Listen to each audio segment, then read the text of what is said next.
ದೇವರ ಅತಿ ಪರಿಶುದ್ಧವಾದ ನಾಮಕ್ಕೆ ಮಹಿಮೆಯಾಗಲಿ. ಕ್ರಿಸ್ತನ ಮೂಲಕವಾಗಿ ದೇವರು ಲೋಕಕ್ಕೆ ಮತ್ತೊಂದು ಹೊಸ ಮುಂಜಾನೆಯನ್ನು ದಯಪಾಲಿಸಿದ್ದಾರೆ. ಹಾಗಾಗಿ ನಾವು ದೇವರಿಗೆ ಕೃತಜ್ಞತೆಯ ಉಳ್ಳವರಾಗಿರೋಣ. ಈ ದಿನದ ಧ್ಯಾನ ದೇವರ ವಾಕ್ಯ ಯೆಹೆಜ್ಕೇಲ ಪ್ರವಾದಿ 13ನೇ ಅಧ್ಯಾಯದಲ್ಲಿ 22ನೇ ವಾಕ್ಯ. ಏಕೆಂದರೆ ನಾನು ಯಾವನನ್ನು ದುಃಖಪಡಿಸಲಿಲ್ಲವೋ ಆ ನೀತಿವಂತರ ಹೃದಯಕ್ಕೆ ನೀವು ಸುಳ್ಳಾಡಿ ದುಃಖಪಡಿಸಿದ್ದೀರಿ. ದುಷ್ಟನು ತನ್ನ ದುರ್ಮಾರ್ಗವನ್ನು ಬಿಟ್ಟು ಪ್ರಾಣವನ್ನು ಉಳಿಸಿಕೊಳ್ಳದಂತೆ ನೀವು ಅವರನ್ನು ಪ್ರೋತ್ಸಾಹಿಸಿದ್ದೀರಿ. ದೇವರಿಗೆ ಸ್ತೋತ್ರ. Prophet Ezekiel chapter 13 word 22. By your lies you discourage good people whom I do not wish to hurt. You prevent evil people from giving up evil and saving their lives. ದೇವರಿಗೆ ಸ್ತೋತ್ರ. ನಾವು ವಾಕ್ಯವಾಗಿ ನೋಡ್ತಾ ಇದ್ದೀವಿ. ಪ್ರೀತಿ ದೇವ್ರ ಮಕ್ಕಳೇ, ದೇವರು ಹೇಳ್ತಾ ಇದ್ದಾರೆ, ಏಕೆಂದರೆ ನಾನು ಯಾವನನ್ನು ದುಃಖಪಡಿಸಲಿಲ್ಲವೋ ಆ ನೀತಿವಂತನ ಹೃದಯವನ್ನು ನೀವು ಸುಳ್ಳಾಡಿ ದುಃಖಪಡಿಸಿದ್ದೀರಾ. ದೇವರಿಗೆ ಸ್ತೋತ್ರ. ಇಲ್ಲಿ ಏನು ಹೇಳ್ತಿದ್ದಾರೆ ಅಂತ ನೋಡೋಣ.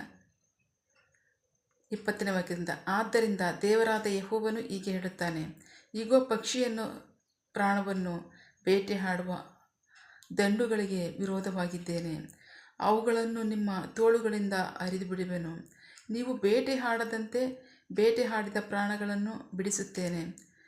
ನಿಮ್ಮ ವಸ್ತ್ರಗಳನ್ನು ಹರಿದು ನನ್ನ ಜನರನ್ನು ನಿಮ್ಮ ಕೈಯೊಳಗಿಂದ ತಪ್ಪಿಸುತ್ತೇನೆ. ಅವರು ಇನ್ನು ಮೇಲೆ ನಿಮ್ಮ ಕೈಗೆ ಬೇಟೆ ಹಾಗೆ ಸಿಕ್ಕುವುದಿಲ್ಲ.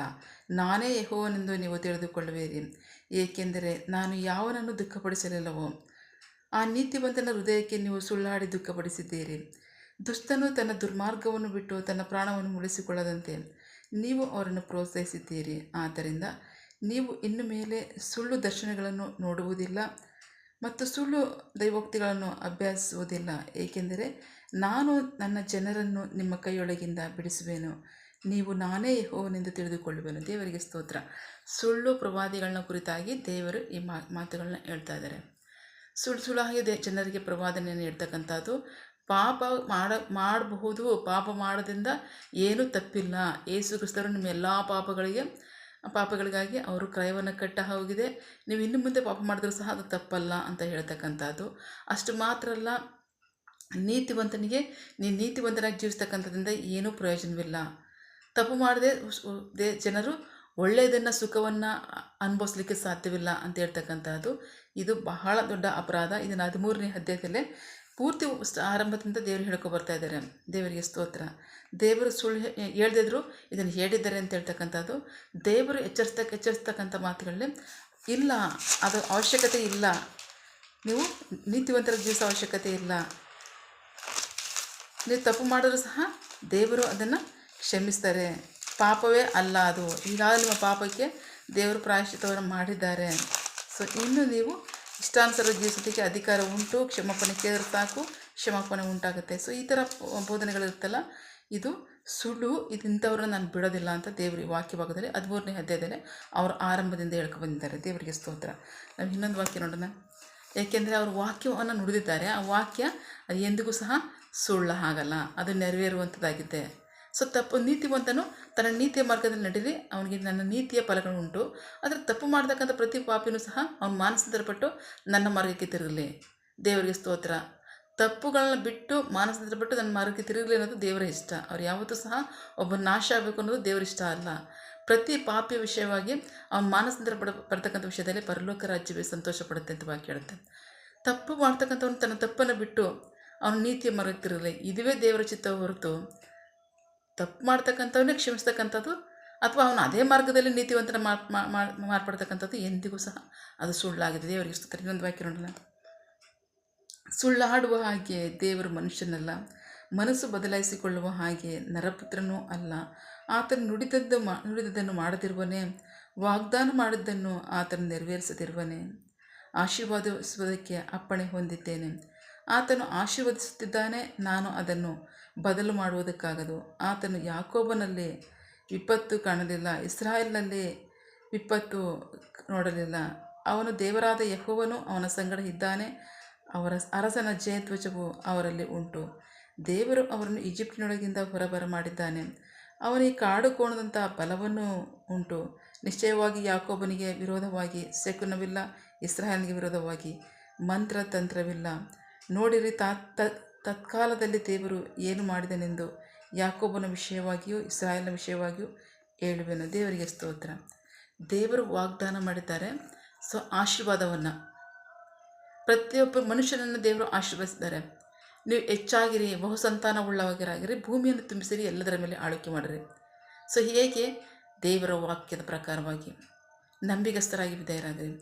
ಪಾಪ ಮಾಡತಕ್ಕಂಥವನು ಮಾನಸಾಂತರ ಪಡಲಿ, ನೀತಿವಂತನವನು ನೀತಿಯಲ್ಲಿ ಜೀವಿಸಲಿ. ಸೊ ಆಗ ಅವನಿಗೆ ನೀತಿಯ ಫಲ ಉಂಟು. ಪಾಪ ಮಾಡ್ತಕ್ಕಂಥ ಪ್ರತಿ ಪಾಪಿಯೂ ಸಹ ಮಾನಸಾಂತರ ಪಟ್ಟು ದೇವರ ಕಡೆಗೆ ತಿರುಗಲಿ. ಸೊ ಆಗ ದೇವರಲ್ಲಿ ಅವನಿಗೆ ಕ್ಷಮಾಪಣೆ ಉಂಟು. ಸೊ ಅದನ್ನು ಹೊರತುಪಡಿಸಿ ನೀತಿವಂತನು ನೀತಿಯಿಂದ ಜೀವಿಸಿದರೆ ಏನೂ ಪ್ರಯೋಜನವಿಲ್ಲ. 13ನೇ ಅಧ್ಯಾಯದಲ್ಲಿ ವಾಕ್ಯದಲ್ಲಿ ಹೇಳ್ತಾಯಿದೆ, ಏನೂ ಪ್ರಯೋಜನವಿಲ್ಲ. ಅಷ್ಟು ಮಾತ್ರ ಅಲ್ಲ, ಪ್ರತಿ ಪಾಪಿಗೂ ಕ್ಷಮಾಪಣೆ ಉಂಟು ಅಂತ ಹೇಳ್ತಾರಲ್ಲ, ಅದು ಸುಳ್ಳು. ಬದಲಾಗಿ ಮಾನಸಾಂತರಕ್ಕೆ ಮಾತ್ರವೇ ದೇವರ ಅವಕಾಶ ಕೊಡ್ತಕ್ಕಂಥದ್ದು. ಸೊ ಹಾಗಾಗಿ ದೇವರು ಹೇಳ್ತಾರೆ, ನಿಮ್ಮ ಬಟ್ಟೆಗಳನ್ನ ಹರ್ಕೊಬಿಟ್ರಿ, ನಿಮ್ಮ ಹೃದಯವನ್ನು ಹರ್ಕೊಂಡು ನನ್ನ ಕಡೆಗೆ ತಿರುಗ್ರಿ. ನೀವು ಸುಳ್ಳು ಹೇಳಿ ನನ್ನ ಜನರನ್ನು ನೀವು ವಂಚಿಸಿ ನಿಮ್ಮ ಕಡೆಗೆ ಸೇರಿಸ್ಕೊಳ್ತೀರ, ಅದನ್ನೆಲ್ಲ ನಾನು ಬದಲಾಯಿಸ್ತೇನೆ. ನನ್ನ ಜನರನ್ನು ನಿಮ್ಮ ಕೈಯಿಂದ ನಾನು ತಪ್ಪಿಸ್ತೇನೆ. ನಾನು ಸುಳ್ಳಾಡುವಾಗ ಮನುಷ್ಯನೂ ಅಲ್ವಲ್ಲ, ನನ್ನ ಮಾತು ಬದಲಾಯಿಸುವಾಗ ನರಪುತ್ರನೂ ಅಲ್ವಲ್ಲ, ನಾನು ನುಡಿದಿದ್ದನ್ನು ನೆರವೇರಿಸ್ತೇನೆ. ಸೊ ದೇವರಿಗೆ ಸ್ತೋತ್ರ. ಯಾವುದೇ ನನ್ನ ಜನರಿಗೆ ವಿರುದ್ಧವಾಗಿ ಯಾವ ಶಕುನವಾಗಲಿ ಮಂತ್ರತಂತ್ರವಾಗಲಿ ಇಲ್ಲ. ದೇವರಿಗೆ ಸ್ತೋತ್ರ. ಸೊ ಹಾಗಾಗಿ ನಾನು ಮಾತು ಕೊಟ್ಟಂತೆ ನೀವು ನಡೀರಿ, ಅದೇ ನಿಮಗೆ ಆಶೀರ್ವಾದವಾಗಿದೆ. ನನ್ನ ಬಾಯಿಂದ ಹೊರಟ ಮತ್ತು ನನ್ನ ಇಷ್ಟಾರ್ಥವನ್ನು ಪೂರೈಸಿ ನನ್ನ ಉದ್ದೇಶವನ್ನು ಕೈಗೂಡಿಸಿದ ಹೊರತು ಅದು ವ್ಯರ್ಥವಾಗಿ ನನ್ನ ಬಳಿಗೆ ಹಿಂದಿರುಗಲ್ಲ ಅಂತ ಹೇಳಿದ್ದಾರೆ. ಸೊ ಹಾಗಾಗಿ ದೇವರ ಮಾತುಗಳೆಲ್ಲವೂ ಸಹ ನೆರವೇರುವಂಥದ್ದಾಗಿದೆ. ಸೊ ನೀತಿವಂತರಿಗೆ ನೀತಿಯ ಫಲಗಳು, ದುಷ್ಟನು ಮಾನಸಾಂತರ ಪಟ್ಟು ದೇವರ ಕಡೆಗೆ ತಿರಬೇಕು. ಇದುವೇ ದೇವರ ಚಿತ್ತ. ಆಮೇನ್. ಸೊ ಹಾಗಾಗಿ ದೇವರು ಈ ವಾಕ್ಯದ ಮೂಲಕವಾಗಿ ನಮ್ಮ ಸಂಗಡ ಮಾತನಾಡಿದ್ದಾರೆ, ನಮ್ಮನ್ನು ಆಶೀರ್ವದಿಸಿದ್ದಾರೆ. ನಾವು ಪ್ರಾರ್ಥಿಕೊಳ್ಳೋಣ. ಸಕಲ ಸೃಷ್ಟಿಕರ್ತನೇ, ಸರ್ವಾಧಿಕಾರಿಯೇ, ಸಾರ್ವಭೌಮನೇ, ಉನ್ನತನೇ, ಮಹೋನ್ನತನೇ, ಮಹಾಪರಿಶುದ್ಧನೇ, ಪ್ರೀತಿ ಸ್ವರೂಪನೇ, ನೀತಿವಂತನೇ, ಅಧಿಪತಿಯೇ, ಸೇನಾಧೀಶ್ವರನೇ, ಇರುವಾತನೇ, ಸರ್ವವ್ಯಾಪಿಯೇ. ಸಪ ಇದನ್ನು ವಾಕ್ಯಗಳ ಮೂಲಕವಾಗಿ ನಮ್ಮ ಸಂಗಡ ಮಾತಾಡುವಂತಹ ನಮ್ಮ ಪ್ರೀತಿಗಾಗಿ ನಂಬಿಗಸ್ತಿಗೆ ನಿಮಗೆ ಸ್ತೋತ್ರ. ಕರ್ತನೆ, ಈ ವಾಕ್ಯ ಭಾಗದಲ್ಲಿ ನೀವು ಇದನ್ನು ನಮ್ಮ ಸಂಗಡ ಮಾತನಾಡಿದ್ದೀರಾ. ಯಾವ ನೀತಿವಂತನನ್ನು ನಾನು ದುಃಖಪಡಿಸಲ್ವೋ ಅವನನ್ನು ಸುಳ್ಳು ಪ್ರವಾದೆಯ ಮೂಲಕವಾಗಿ ನೀವು ದುಃಖಪಡಿಸ್ತಿದ್ದೀರಾ. ಅಷ್ಟು ಮಾತ್ರ ಅಲ್ಲ, ಯಾವ ದುಷ್ಟತನವನ್ನು ಬಿಟ್ಟು ಮಾನಸಾಂತರ ಪಟ್ಟು ನನ್ನ ಕಡೆಗೆ ತಿರುಗುತ್ತಿಲ್ವೋ ಅದಕ್ಕೆ ನೀವು ಕಾರಣರಾಗಿದ್ದೀರಾ. ಸೊ ಹಾಗಾಗಿ ನಾನು ಸಹ ನನ್ನ ನೀತಿಯ ಫಲಗಳನ್ನ ನೀವು ನೋಡ್ತೀರಾ. ನಾನು ನಿಮ್ಮನ್ನು ನನ್ನ ಜನರ ಕೈಗಳಿಂದ ನಾನು ಬಿಡಿಸ್ತೇನೆ ಅಂತ ಹೇಳಿದ್ದೀರ. ಅದಕ್ಕಾಗಿ ಸ್ತೋತ್ರ. ಕರ್ತನೆ, ನಿಮ್ಮ ಚಿತ್ತವೇ ನಡೀರಿ, ನಿಮಗೆ ಮಹಿಮೆಯಾಗಲಿ. ಜನರು ಮಾನಸಾಂತರ ಪಟ್ಟು ಅವ್ರ ತಪ್ಪುಗಳನ್ನ ಬಿಟ್ಟು, ಅವರ ಅಪರಾಧಗಳನ್ನ ಬಿಟ್ಟು ನಿಮ್ಮ ಕಡೆ ತಿರುಗುವಂತಾಗಲಿ. ನಿಮಗೆ ಮಹಿಮೆಯಾಗಲಿ, ಜನರಿಗೆ ಆಶೀರ್ವಾದವಾಗಲಿ. ಆಮೇನ್. ನಿನ್ನ ಜನರು ಕೈ ಮಾಡ್ತಕ್ಕಂಥ ಕೆಲಸವನ್ನು ಆಶೀರ್ವದಿಸು, ಅವರ ಅಗತ್ಯಗಳನ್ನ ಪೂರೈಸು, ಕೊರತೆಗಳನ್ನ ನೀಗಿಸು. ಆಮೇನ್. ಯಾವ ಕಾರ್ಯದಲ್ಲಿ ಅವರು ನಿರೀಕ್ಷೆ ಉಳ್ಳವರಾಗಿದ್ದಾರೆ, ಆ ಕಾರ್ಯದಲ್ಲಿ ತಕ್ಕ ಸಮಯದಲ್ಲಿ ನಿಮ್ಮ ಚಿತ್ತಾಂತರವಾಗಿ ಅವ್ರನ್ನ ಹೊಂದ್ಕೊಳ್ಳಿ. ಆಮೇನ್. ನೀವು ಹಾಗೆ ಮಾಡೋ ಪ್ರೀತಿಗಾಗಿ ನಂಬಿಗಸ್ತಿಗೆ ನಿಮಗೆ ಸ್ತೋತ್ರ. ನಮ್ಮ ಪ್ರಾರ್ಥನೆ ನೀವು ಕೇಳಿದ್ದೀರಾ, ಅದರಂತೆ ನಡೆಸ್ತೀರಾ. ಅದಕ್ಕಾಗಿ ಸ್ತೋತ್ರ. ನಮ್ಮ ಪ್ರಾರ್ಥನೆಯನ್ನು ನಮ್ಮ ರಕ್ಷಕನಾದ ಯೇಸು ಕ್ರಿಸ್ತರ ಅತಿ ಪರಿಶುದ್ಧವಾದ ನಾಮದಲ್ಲಿ ಪ್ರಾರ್ಥಿಸಿ ನಿಮ್ಮ ಪಾದಗಳು ಸಲ್ಲಿಸಿ ನಾವು ಬೇಡುವಂತಿದ್ದೇ ನಮ್ಮ ಜೀವನ ತಂದೆ. Amen. God bless you all. ದೇವರು ತಾನೇ ಇದರ ವಾಕ್ಯಗಳ ಮೂಲಕವಾಗಿ ನಮ್ಮ ಸಂಗಡ ಮಾತನಾಡಿದ್ದಾರೆ, ನಮ್ಮನ್ನು ಆಶೀರ್ವದಿಸಿದ್ದಾರೆ. ಆಮೇನ್. All the best.